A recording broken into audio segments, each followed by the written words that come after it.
कुरुंदवाड येथील बायपास रस्त्यावर वैरण बाजार येथे ट्रॅक्टर आणि दुचाकी यांच्यात झालेल्या भीषण अपघातात 2 दुचाकीस्वार गंभीर जखमी झाले होते. त्यामधील जखमी झालेल्या अनिल तातोबा मालगावे वय 52 राहणार शेडशाळ तालुका शिरोळ यांचा सांगली येथील भारतीय हॉस्पिटलमध्ये उपचारादरम्यान शुक्रवारी दुपारी सुमारे 3 वाजण्याच्या सुमारास मृत्यू झाला. सलगर सदलगा महामार्गावरील राघवेंद्र टॉकीजजवळ वैरण बाजार इथं मंगळवार दिनांक 31 मार्च रोजी सायंकाळी 7:30च्या सुमारास ट्रॅक्टर आणि दुचाकी यांच्यात भीषण अपघात झाला होता.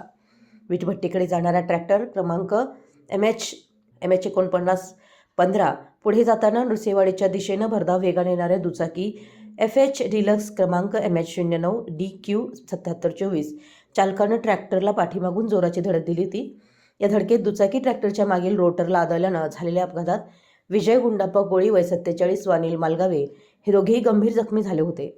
अपघातानंतर त्यांना तातडीनं सिद्धिविनायक हॉस्पिटल इथं प्राथमिक उपचार करून पुढील उपचारासाठी सांगली इथं हलवण्यात आलं होतं. त्यापैकी मालगावे यांची प्रकृती अत्यंत गंभीर असल्यानं त्यांच्यावर भारतीय हॉस्पिटलमध्ये उपचार सुरू होते. मात्र उपचारादरम्यान त्यांचा मृत्यू झाला. दरम्यान या घटनेत दुसरे जखमी विजय कोळी यांच्यावर उपचार सुरू असून त्यांची प्रकृती स्थिर असल्याची माहिती मिळाली आहे. दरम्यान राघवेंद्र टॉकीज ते शिकलगार वसाहत महाराणा प्रताप चौकापर्यंत हा रस्ता मृत्यूचा सापळा बनलाय. या रस्त्यावर दिशादर्शक फलक गतिरोधक लावण्याची मागणी होते. या मार्गावर 1.5 वर्षात 25हून अधिक वाहनांचे अपघात झालेत.